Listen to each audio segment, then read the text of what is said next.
तरगीब व तरहीब देखिए, और आला हज़रत फाज़िल बरेलवी रहमतुल्लाह अलैह की अल अमन वल उला देखिए।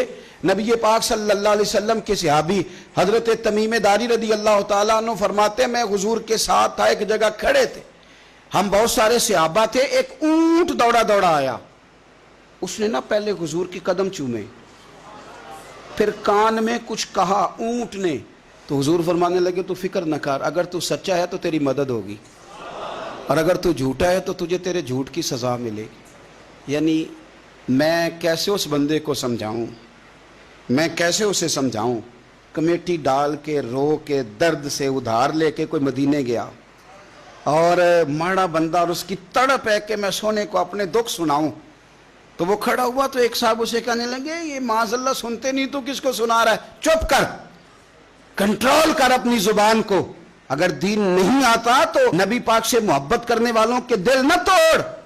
जो रसूल ऊंटों की बोलियां बड़े खूब तरीके से जानते हैं वो अपने गुलामों की बातों को नहीं सुनते। ये तूने कैसी बात कर दी। आला हज़रत कहते हैं लब वाह है, आंखें बंद हैं, फिर भी फैली हैं झोलियां। कहते हैं लब खुले हैं, आंखें बंद हैं, और मेरी झोली फैली है, मेरी झोली, कहते हैं लब वाह है, आंखें बंद हैं, फैली हैं झोलियां। ये बरेली के इमाम शेर नहीं लिखते, साथ साथ मजा भी लेते। आप जरा अंदाजा कीजिए बात करने का। कहने लगे मैं खड़ा हूं हुजूर की जाली के सामने, और कैफियत मेरी ये है कि लब वाह है, आंखें बंद हैं, फैली हैं झोलियां। हुजूर कुछ आया भी है, आला हजरत कुछ मिला भी है।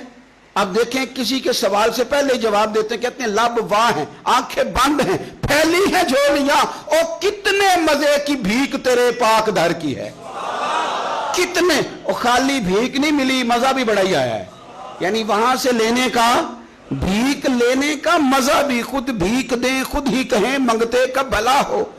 ये तो शेर है ना, थोड़ा सा बंदा पढ़ा लिखा हो तो समझ में आते हैं, तो देसी बंदे भी बड़ी बातें। वो बात मुझे बड़ा मजा देती है। मैं पहली दफा हाजिर हुआ तो एक बाबा जी को ना, वो जिनकी वहां ड्यूटी होती है ना पुलिस वाले, वो धक्के दे रहे हैं, यल्ला हाजी निकल, उसको धक्के दे रहे हैं। तो बाबा मेरे आगे आगे, बाबा उसे क्या कहता, कहता तेरी खैर हो वे पहरेदारा, रोजे दी जाली चुम लैन दे। एक दफा नहीं, दो चार दफा बाबा जी ने कहा। तो कई दफा हम किसी को मसला तो बताते हैं, लेकिन वो बंदा तो ज़ौक़ में होता है ना, और वो जो मसला बताता है वो निराला होता है। वो बाहर निकल के ना, तो मैंने बाबा जी से कहा, मैं कहा तुसी 10 सारी शेर पढ़े पंजाबी दा, उनको तो तुहाडी समझ लगदी सी, वो तो अरबी है।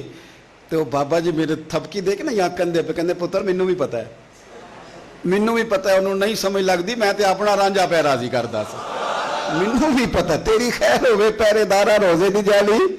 आप यकीन करें कि जो रांझा राजी करने वाले इनकी भी क्या ही बात है। रोजे दे दुआले ने गुलामां दियां टोलियां, वो वेखो एक पे सुनदा करोड़ां दियां बोलियां। ऊंट आया, आके उसने पहले कदम चूमे, कान में कुछ कहा।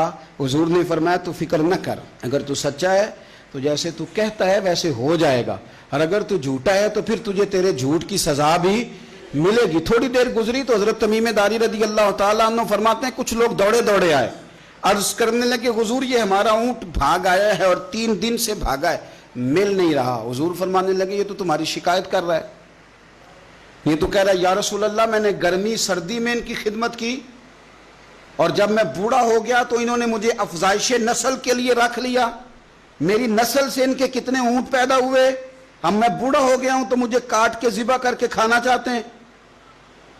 उसने कान में कहा, हुजूर ने तर्जुमा करके बताया।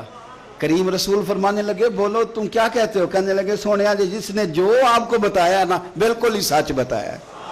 हुजूर बिल्कुल ऐसे ही है, गर्मी सर्दी में इसने काम किया, फिर हमने इससे बड़े अफजाइश नस्ल का काम लिया, हुजूर ज़िबा करना चाहते हैं। तो नबी पाक फरमाने लगे इतनी जो खिदमत करे उसका सिला फिर छुरी है, फिर तुम अच्छा सिला दे रहे हो।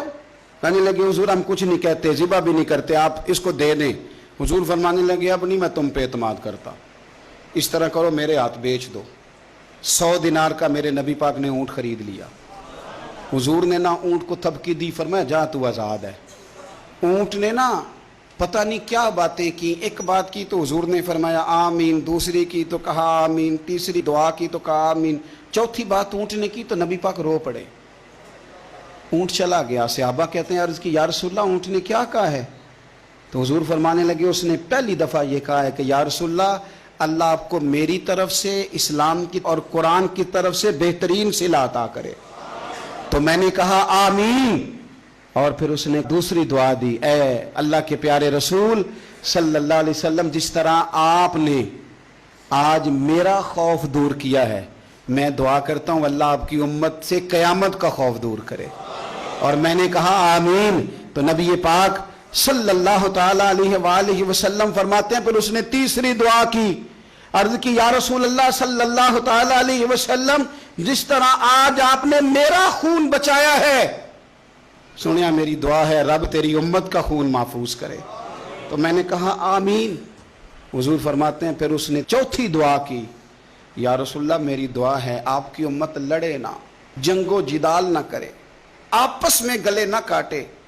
تو حضور فرماتے ہیں میں نے آمین بھی کہا اور میں رو بھی پڑا، اس لیے کہ یہ دعا میں نے اپنے رب کریم سے مانگی تھی کہ اے اللہ میرے امتی لڑے نہیں، آپس میں لڑے نہیں۔ تو یارو بچے لڑتے ہیں تو کیا باپ خوش ہوتا ہے؟ وہ تو پریشان ہوتا ہے، روتا ہے، میری امت لڑے نہ۔ تو میرے رب کریم نے فرمایا محبوب یہ دعا مجھ سے نہ مانگیے، یہ خدا کی حکمت کا تقاضا ہے، یہ لڑیں گے۔ تو نبی پاک صلی اللہ علیہ وسلم فرماتے ہیں جب لڑائی کی بات کی پھر اس وقت میں عبدیدہ ہو گیا، میں رو پڑا۔ یہ نازک مسئلہ ہے، تکلیف والا ہے کہ یہ لڑیں گے، کچھ لوگ فرقے بنا لیں گے، الگ عقیدے گھاڑ لیں گے اور سچے سچے مسلمانوں سے لڑیں گے۔ میرے بھائی یاد رکھ لیں کہ رسول پاک تو جانور اندھیرے میں ڈوب جائے تو نکال دیتے ہیں، تو امتی کیوں کہیں اور روشنی تلاش کرتا پھرتا ہے؟ وہ روز کہے کہ ماہ مدینہ اپنی تجلی عطا کرے۔ یہ ڈھلتی چاندنی تو پہر دو پہر کی ہے۔ میرے رسول پاک صلی اللہ علیہ وسلم ہر ایک کا خوف دور کرتے، ہر ایک کی پریشانی دور کرتے، ہر ایک کو حضور نوازتے۔